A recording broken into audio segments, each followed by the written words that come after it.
Hi, I'm Larry Miller, but in a way, aren't we all? And this week, on This Week with Larry Miller, we have one of the most popular shows we do every year, our President's Day special. That's right, President's Day, which is so special that until you do a show on it, you realize it's not that special. They're not so special, but we made it funny. Please tune us in, and we'll see you here.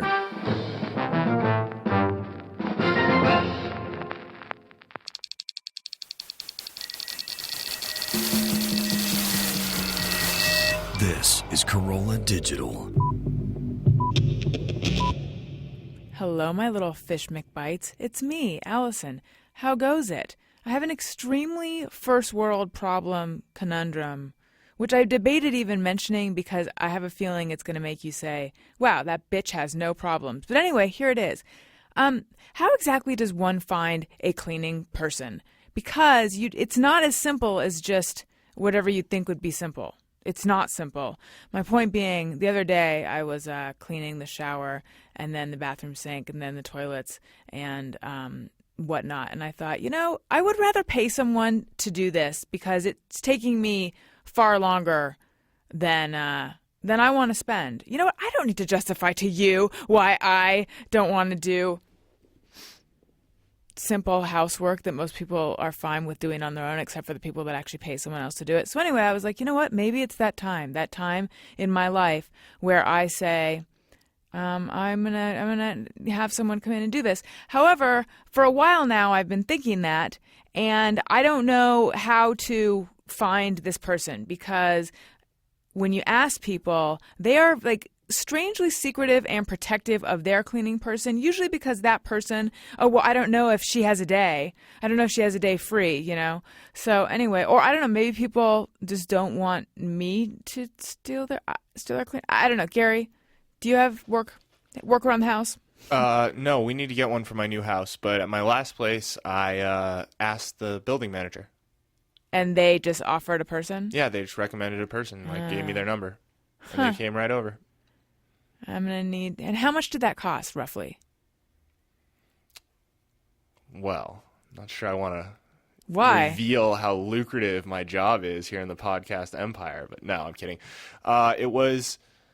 Let me see.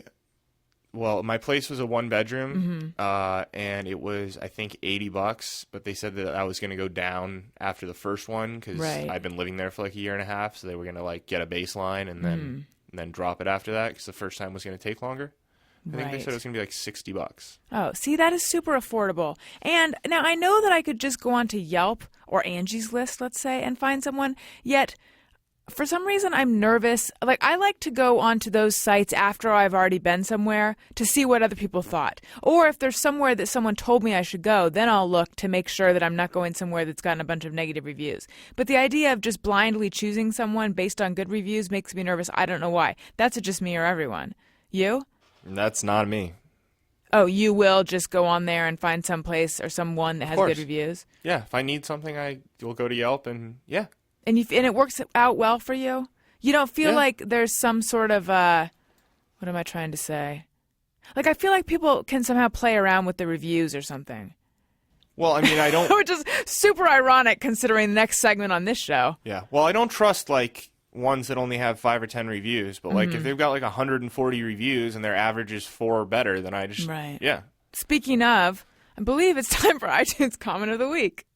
Alison wants your iTunes comments. Alison wants them, yes she does. Please leave her some iTunes comments and don't forget to click 5 stars. All right, this week's iTunes Comment of the Week comes from Susan L10, and it reads, I can't believe it's been a year. I've been on board since episode 1. I love every minute of your podcast, and I had the pleasure of telling you and Gary that in person when we were in town for the LA Podcast Festival. You were both very approachable, genuine, and gracious, although by Monday, I'm sure you felt like we were a couple of stalkers. No, we did not. Alison, I love that you put yourself out there. Gary, plug your ears or cover your eyes. I'm getting older, and my periods are getting very unpredictable in all aspects. Tell me about it, girlfriend. I use the app iPeriod to track and predict my cycle. It's very handy, sends notifications, etc., so that you wouldn't have to do all the tracking, counting, etc. yourself in iCal. I'm going to get that for Daniel so he knows what to predict. Keep up the great work, and thank you for the free entertainment at Susan L10. Well, thank you very much for being a devoted fan and for being nice and for being lovely and for fearing for Gary's tender, vulnerable sensibilities. He looks totally fine, though. That was nothing compared to some of the stuff that we read on this show and talk about. But I know Susan is such a hardcore listener. She obviously knows I read these, so how can I close my eyes? You're right. I didn't have an option. I was pinned into the corner. I know. Thank you for I feel dirty. for not lashing out when we backed you into a corner and forced you to read about period trackers and whatnot. If not for this window between us. I know a lot of people have I've so many suggestions. Ultra thin maxi. I mean, not ultra thin maxi pad. That's an oxymoron. Ultra thin. Oh, look at Gary with his earphones off. There's nothing even gross or viscous. I'm not even talking about when you get up a whole bunch of blood clots in there, Gary. Okay, I think it's time for fan phone call. We'll be calling Anna. On a fan phone call, Alison wants to thank you all. On a fan phone call.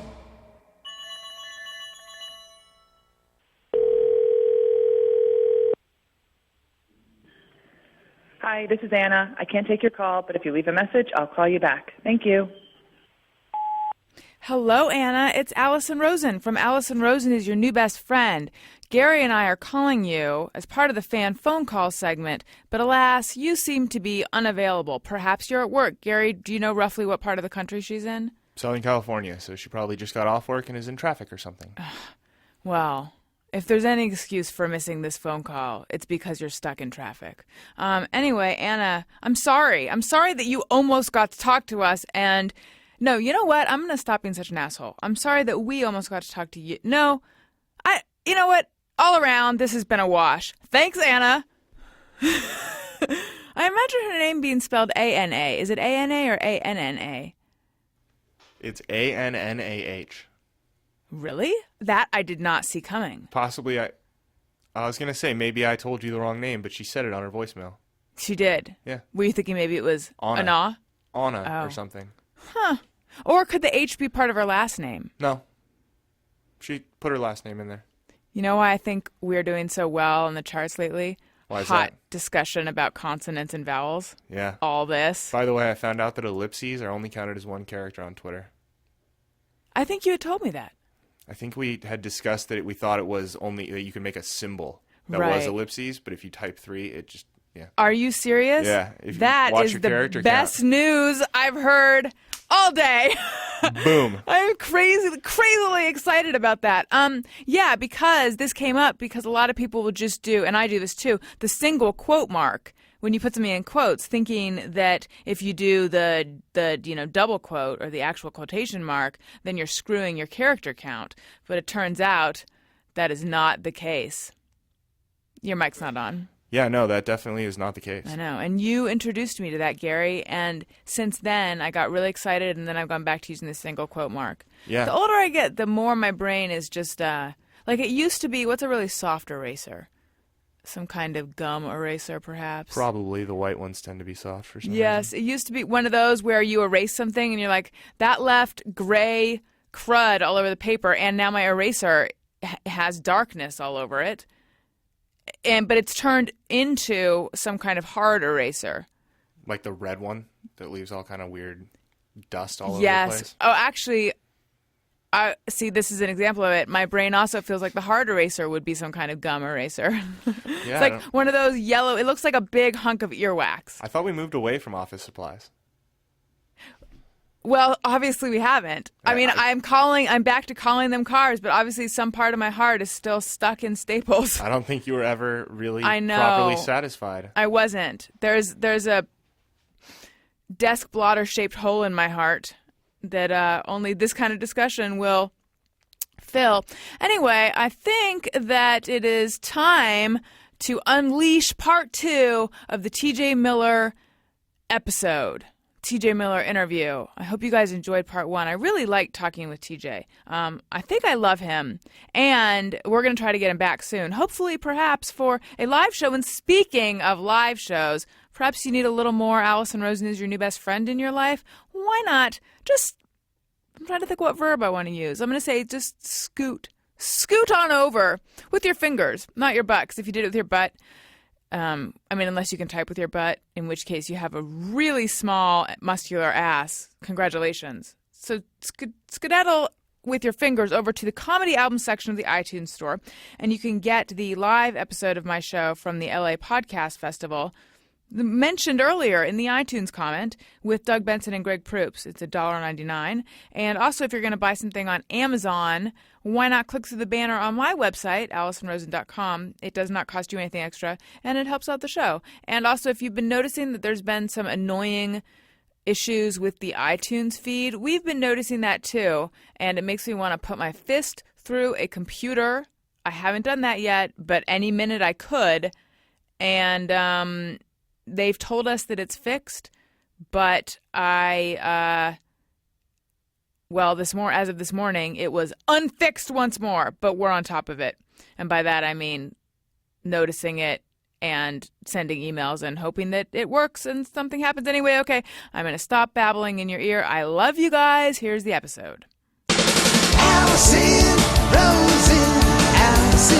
is your new best friend. Alison, with her good times never end. Alison Rosen, doing the wavy pencil dance again. Alison's your new best friend. And I think that's why you need comedy, because I don't think I would never be a very good politician, and even if I was, I think that there's in a way they're limited in the scope of what they can do that benefits humankind, and I don't value that anymore than making somebody laugh and forget their problems for an hour and a half. I think each of those are of equal value, and you should be trying to make people happy anyway. So I do it in a way that's like a drug pusher, because I'm like, here's an immediate sort of escape, and I'll see you later. I'll see you when you can afford to come back. What was it? Wait, how many siblings do you have? 2 older half-sisters and 1 younger sister. Full sister? Yeah. That's like she's missing a couple elbows, but she's almost completely. But same mom and dad. Yes. Yes, I have 2 older half brothers, and then I have a younger sister. Interesting. What's the age difference between you and your sister? We're at 7 years. Oh, the younger sister? Yeah. 3 years 9 months. We're not the same at all. Not at all. That's interesting. And your parents are still together. Yeah. Are yours? Yes. Yeah. And your older sisters are from your dad's first marriage or your mom's first marriage? Mom's father's. We're so the same. And see, I was raised atheist as well. We are very similar. Yeah, but what was that like being raised atheist? Because for me, being raised that way in Orange County, California, was weird because people there are quite religious. Denver, it's not weird. It's a lot of the people that I grew up with were Jewish, and they just don't really push their religion on you at all. It's kind of more of a private. I found. And then, we celebrated Christmas, and my extended family is very religious.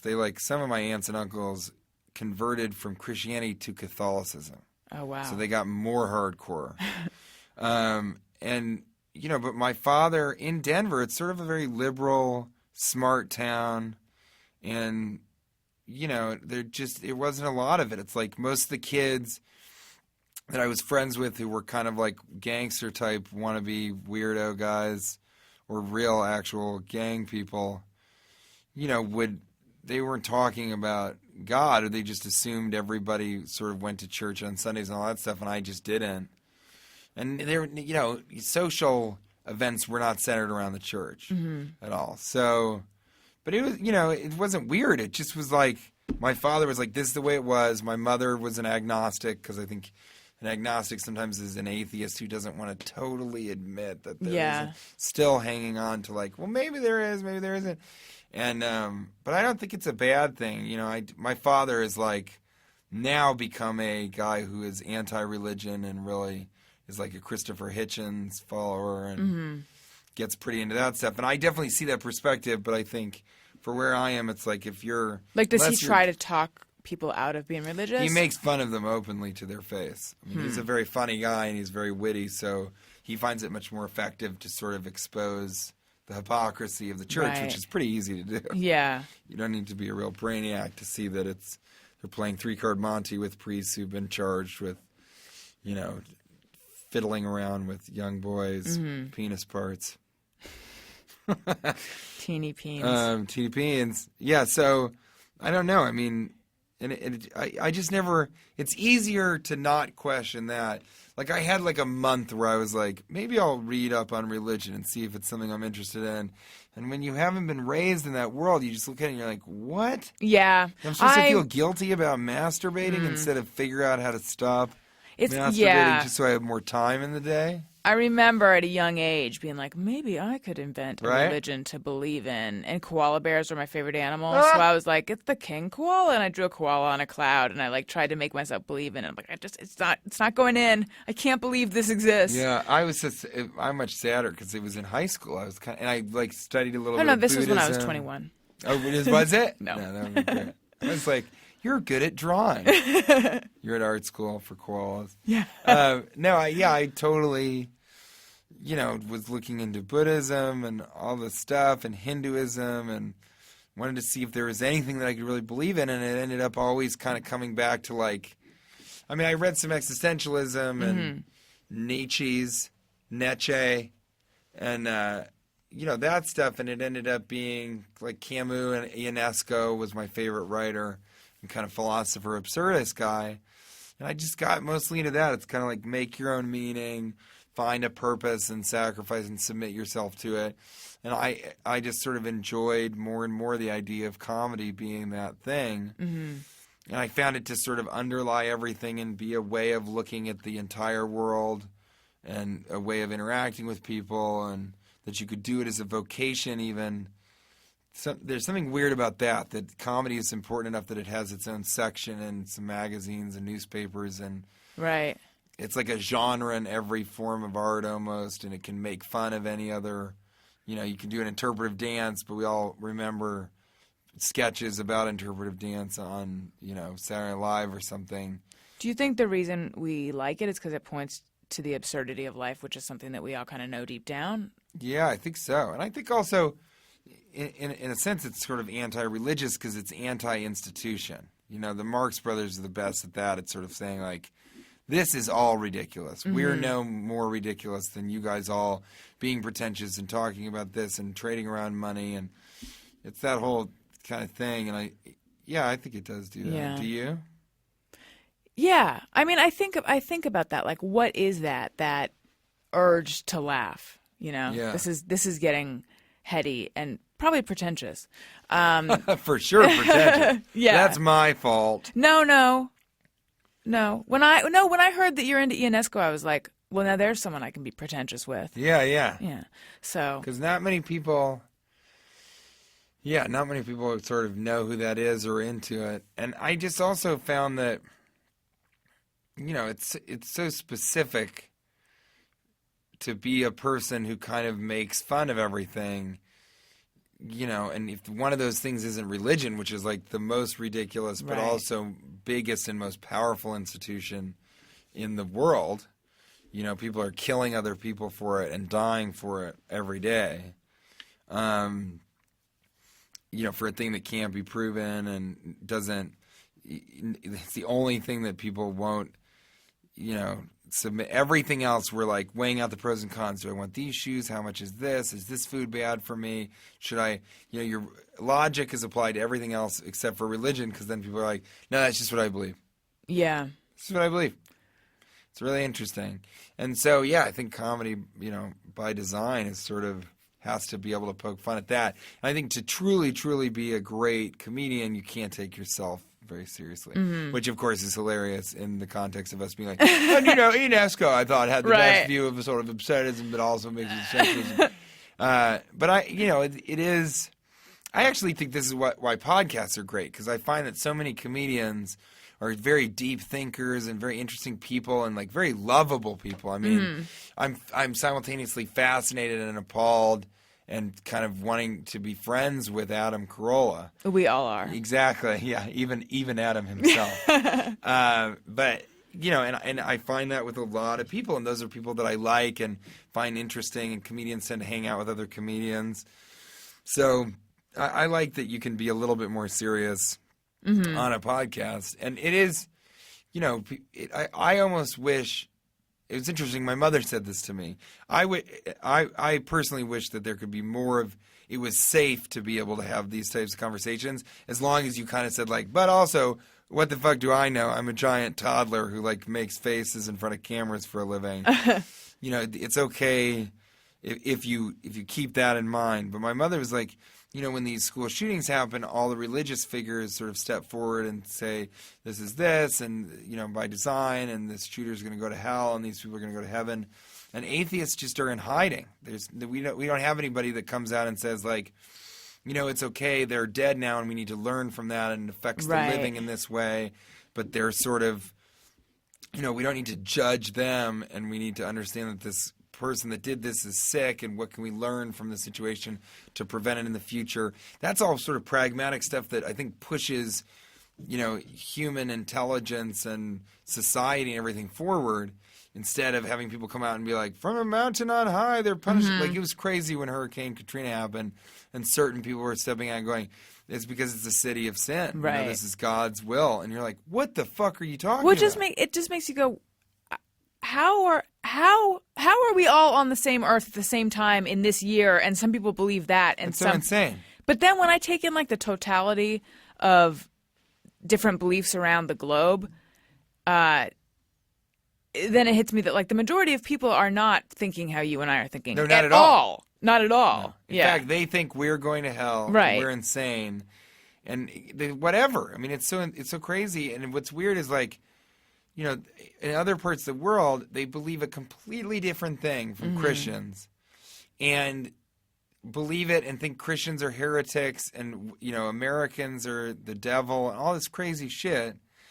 And it's really weird. Yeah, it's like, what is it? Only 10 or 20% of people are atheists, and in America, it's just a little bit higher. It's like 20 or 30%. Yeah, there's ideology has a grip on so much of the world, and I remember thinking that it was after 9/11 that I was really thinking like, what's a great time for ideology? Yeah. But not for thought. Right, exactly. There's more bumper stickers than conversations like this. Right. It's because most people can't. It's overwhelming to imagine everything without a set of rules that have been laid out for you. It's overwhelming to imagine your own death. It's overwhelming to think that there's not meaning, because I think that we're designed to think in a linear fashion and to be aware of cause and effect. So to think that ultimately it's just is like, I think that's threatening, even though for me to think in some other way, to think that someone's going to take a measure of my life afterwards and then decide whether I get to go to the fun place or the hot place. Like that's scarier, because that is different than anything I think. Right. But we both had our entire lives to kind of grapple with this. And like Pete Holmes is a guy who was religious up until this one point. So he's like trying to play catch up with us who have been given the benefit of like, from the beginning, you're going to have to be thinking about this and figuring it out. Right. But that is sort of the great comedy, I think, of all of this, is that we sort of have been given the equipment biologically through evolution to be successful as a species, of like, we're the most important. We've got to keep our families really important, and we can analyze things and question them to an infinite, degree. And we don't have, but there isn't any meaning. And so we're sort of searching for this thing that isn't there, because we're not kind of trying to survive anymore now. And that's the sort of modern comedy, is like people texting and trying to, do I buy a car? Am I going to house? What, sort of just chasing happiness instead of food. Right. And there's kind of no, happiness is sort of this thing of like, you kind of determine it on your own. It's totally relative. It's completely subjective. Gary and I talked about it on this show, like whether happiness is a goal worth pursuing. It just in and of itself, and I think. What was the conclusion? I can't remember. I think do you remember what you said? I remember what I said, which was that it's not that it's not a good goal to pursue in and of itself, but rather you should be focusing on your personal relationships and your balance of work and friendship and stuff Right. like that. And then happiness will come as an ancillary result of those things. Yeah. Right. And happiness also, I mean, hedonism is kind of the pursuit of pleasure, and that might be what you guys are bordering Yeah, on maybe talking that's what there. we're talking about. But I think that's again subjective. It's like that's what you guys are talking about, and I agree with that. But also working on your relationships and sort of building something and giving back and being altruistic, all those things, those make you happy.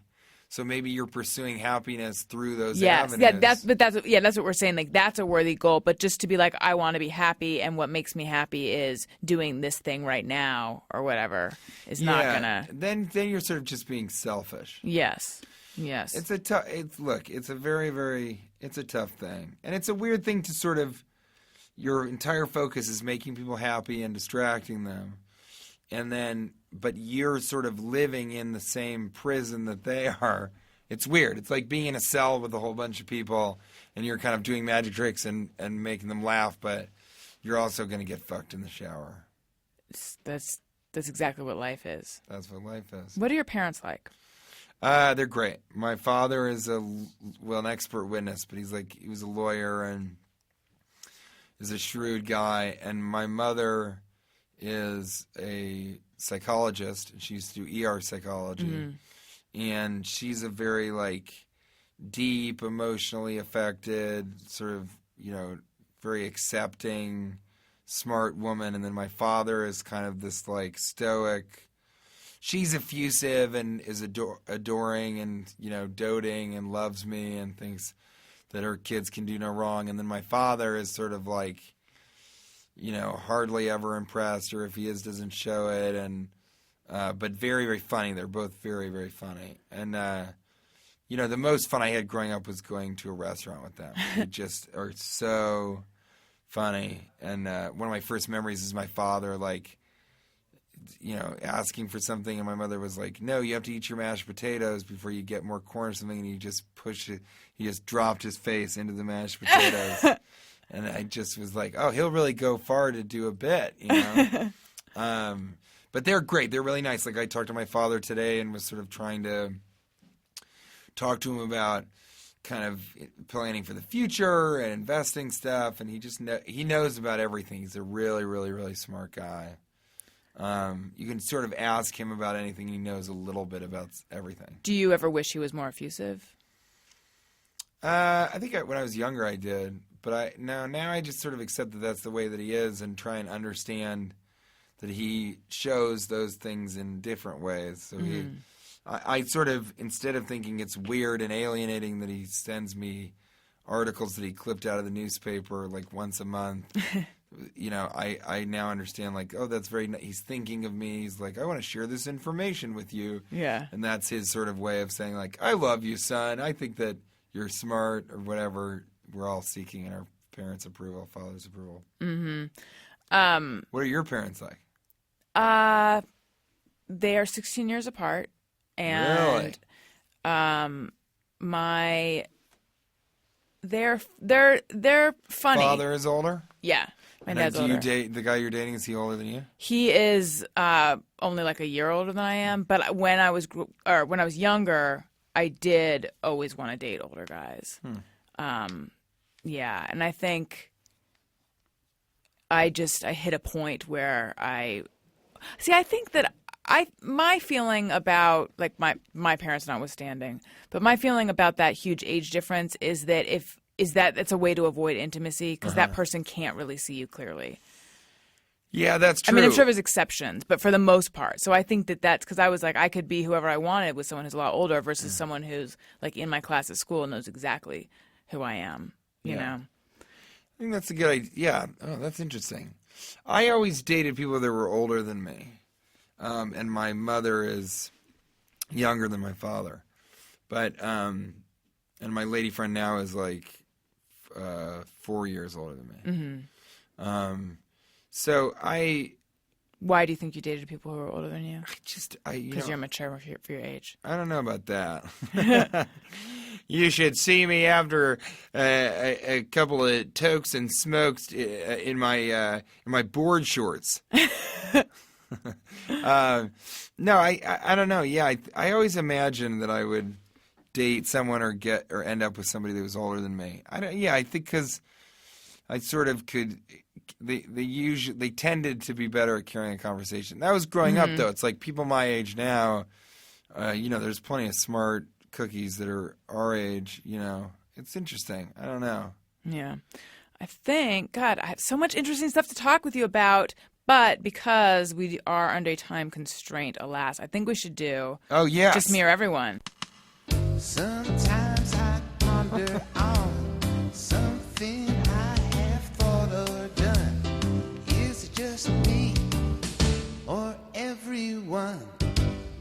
That's All a right. good one. I like that. Mitch Serps. Well, you have one, actually. Do you want to do yours first, or you want to do the ones that we have on the No, board let's first? do the ones on the board first. Mitch Serp says, I say something doesn't bother me at all when it really, really bothers me, mostly to avoid confrontation. Oh, yes, I do that too. That's been a big thing that I've been learning how to kind of get better at, is to actually say what's on my mind. But I think I've told the story before that I was at a lecture at the college that I went to. David Foster Wallace was speaking. I'd already graduated. Yeah, it was cool. And I came back, and there wasn't enough room, so I was sitting on the floor, and I felt something like tugging on my coat.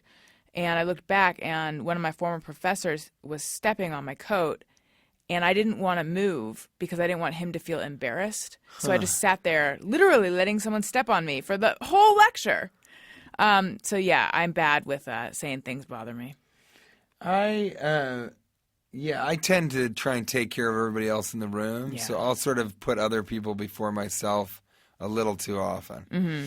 I do that, and I sort of, but what's interesting too, not a lot of things bother me. I'm not a guy who's like, take your shoes off the coffee table or something like that. It doesn't, for the most part, I'm kind of like, just do whatever you want. Right. I've had to really train myself lately to stop saying no problem or don't worry about it, because I'd find myself doing something for somebody that was really pissing me off because it wasn't my responsibility, and then I'd be like, and they'd be like, "Oh, thanks." I'm like, "No problem." No, it is a problem for me. I'm fucking just okay. Needs to be my response, or you're welcome. Not no problem, because no problem means you're welcome to me in a lot of situations. Yeah, right. But in that situation, I've been trying to train myself. Well, what about just not doing the thing for them that pisses you off, or? In certain situations, that's not a reality. In certain situations, that's his job. Yeah. Exactly. He's like, I would actually like to be not doing this right now, but Yeah. I know, I'm that's just kidding. not what I mean. I'm just kidding. It doesn't bother me. No problem. Brendan E. Frank says, tying the string of a tea bag to the handle of a mug. I've never thought of doing that, but now I think maybe I will. On the rare times when I drink tea with a little string. Yeah, I'm not a tea guy. Yeah. That's a great idea. It's a good idea because sometimes the little thingy on the string falls in Or your if you cup put it and then in a you're fucked. teapot, you just don't throw it all the way in, just put it and close the lid on the string. Yeah. And hold it in place. Yeah. So there's a lot of ways. So it's just you, essentially, Brendan, but great idea. Dan the Dodge. Whenever I order fish and chips and then bite into it, I'm always disappointed it's not chicken. That is, it's not me. Not me. I always bite in, and I wish I had waited longer to bite. Because it's always hot. too hot. Yes, There it I is. hate that. Oh, damn the Dodge. I know. There's few things more annoying than that, sandpaper feeling on the roof of your mouth after you Yeah. hot chocolate or anything. And I love pizza, and I always eat it late, and I eat it as soon as, so I've always burned the roof of my mouth on a lot of things. Coffee, I always drink coffee too fast because I don't drink coffee that much. Mm-hmm. Such an idiot. Can't give you anything hot. Sogcast. Is it just me, or do you feel like there is someone hiding in the shower anytime the curtain is closed? Sometimes. Sometimes. Depends. Sometimes if you're in a creepy mood. Yes. But there is somebody behind there because I hired a clown to just stand in my tub for whenever I open it up. It's a fun party trick, not as fun with children. Right. They get more scared. What kind of clown is it? Is it like a scary clown? No, it's a or Commedia fun? dell'arte clown. You'd see it fucking in Eyes Wide Shut. You know what I mean? Okay. Lord Calidar. I imagine the clapping during the exit theme coming from Alison Rosen and G. Patrick Smith. That's, there's clapping in that song? No, I think likes to imagine that you and I clap along. Oh, I something. thought she's saying that it sounds like there is clapping. I in think it. she does think Doesn't there's she say clapping. the word imagine? I I imagine imagine she the imagines clapping. the clapping. Oh, I don't know. We should listen to it sometime. We'll listen at the end of it. Yeah, actually, that brings me to I forgot. I do sort of have a hey, go fuck yourself. Okay. Ricard Dune is his name. Just mirror everyone. Dude. Basing whether a person is a Kathy or a Kathy, that's K or C, based on their personality. Ks are more assertive, Cs less so. I love that. No, I don't do that, but I love that. I love that too. Basing a Kathy or Kathy based on their personality. Yeah, and I love the name Kathy. Do you? It's really funny, yeah. And I prefer Kathy with a K. I'm okay actually, with either. I'll use the C word when referring to Kathy's with the C. Really? Do you prefer Catherine with a K as well? No, I like it with a C. My sister's middle name is Catherine with a C. You're a paradox. I'm a weird one. Bryant Rich, gas pump credit card reader, says lift handle to pump. Me, the handle doesn't move and I am pumping. Get your shit together. It doesn't vex me, but I've noticed that it says lift handle to pump and you can't do that. Yeah. Spooky Mulder, whenever my foot gets itchy, I immediately freak out that a spider is crawling around in my shoes. It just mirror everyone. Well, I have one better for you. I thought a drip of water was heading down my neck or like a hair sliding. It was a spider. Yeah, I had just got out of the shower and I had a towel wrapped around me. I was vulnerable and naked, and I hence thought it was just water, but no, a spider. Spider and I went, assault. Ugh. It was awful. Apparently, Gary is afraid of spiders. Do you? Are you afraid of spiders? I am afraid of spiders, but I thought that was going somewhere else. Those clowns that stay in my tub. Yeah. I give them a little jar of spiders. That's So nice. and I have them. I get out of the shower and I kind of put on my silk robe and just get all spidered. All spidered up. Yeah, yuck. Iconi11, ice cream truck music is so annoying. Now I said we don't even need to do this one because of course it is one of the most annoying sounds Oh known no, to I man. love it. I was just gonna say. I'm so wrong. It's so awful. I can't stand it. I showed love it. Allison. I'm like, an ice cream truck is coming. Have you ever had one parked outside your workplace? No, but I drove one for 4.5 years. You did not. That's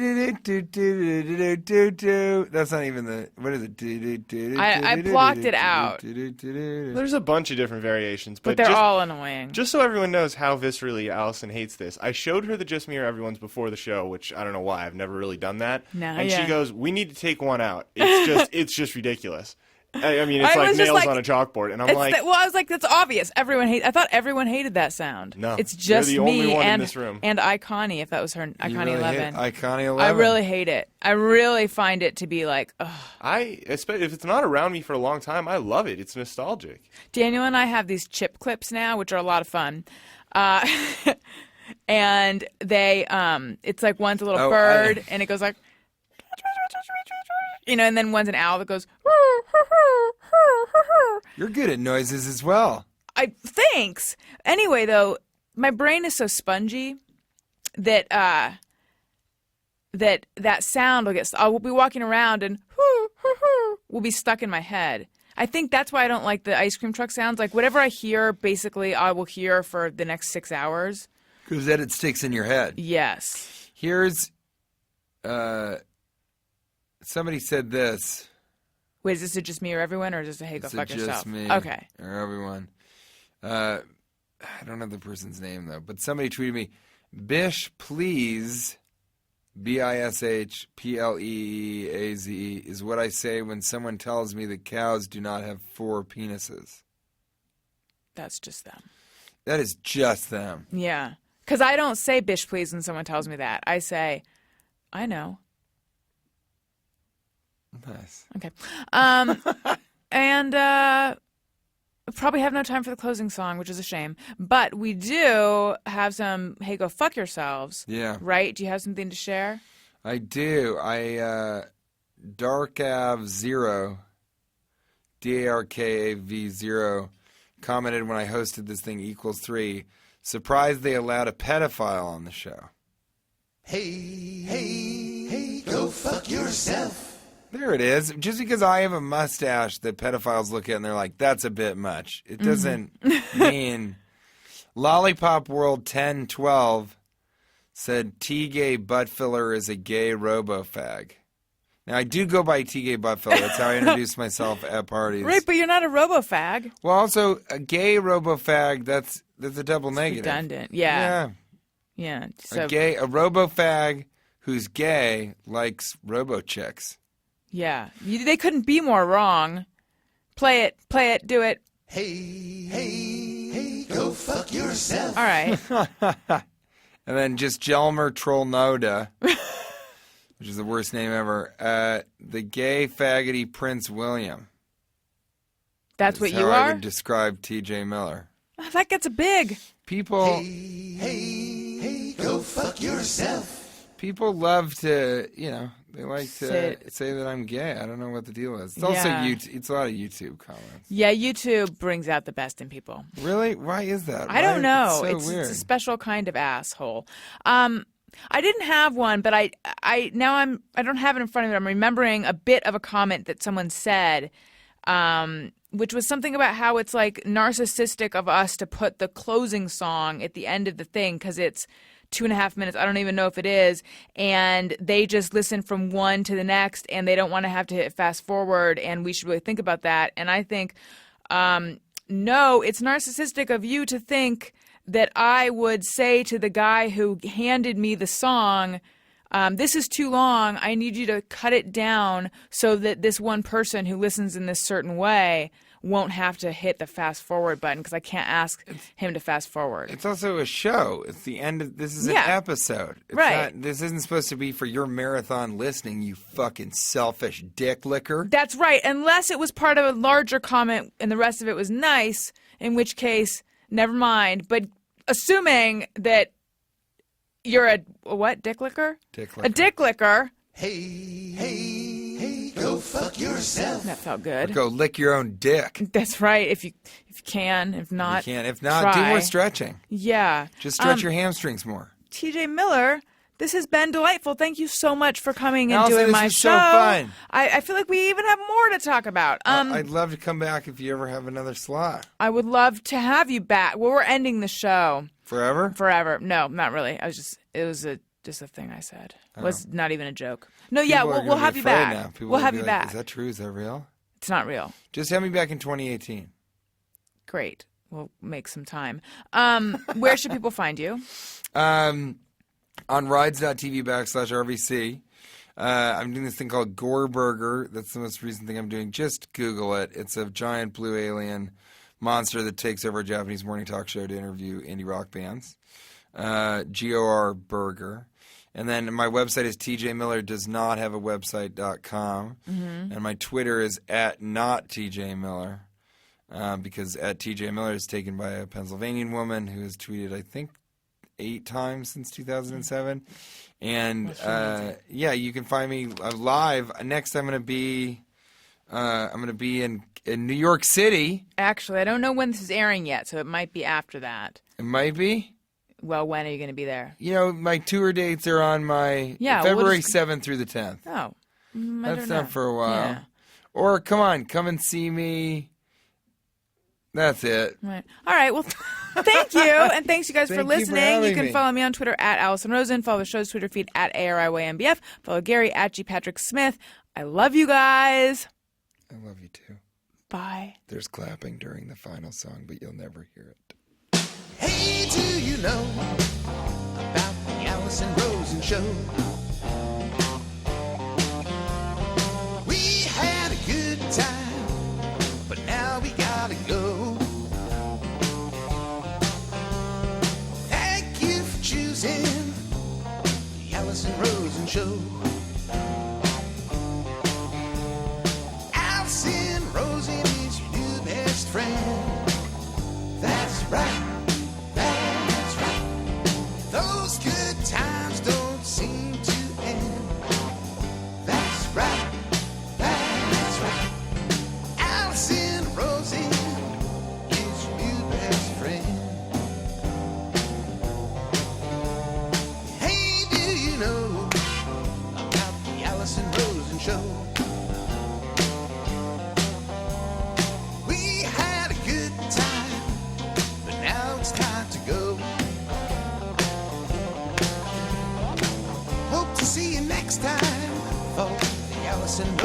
show. Yeah.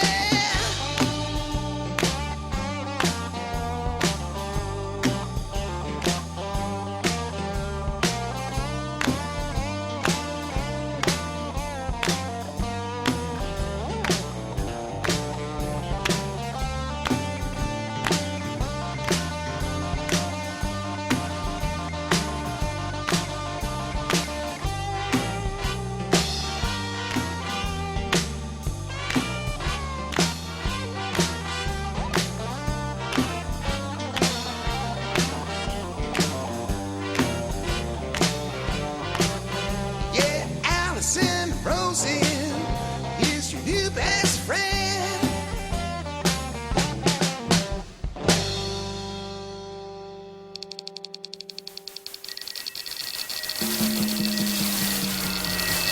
This is Corolla Digital.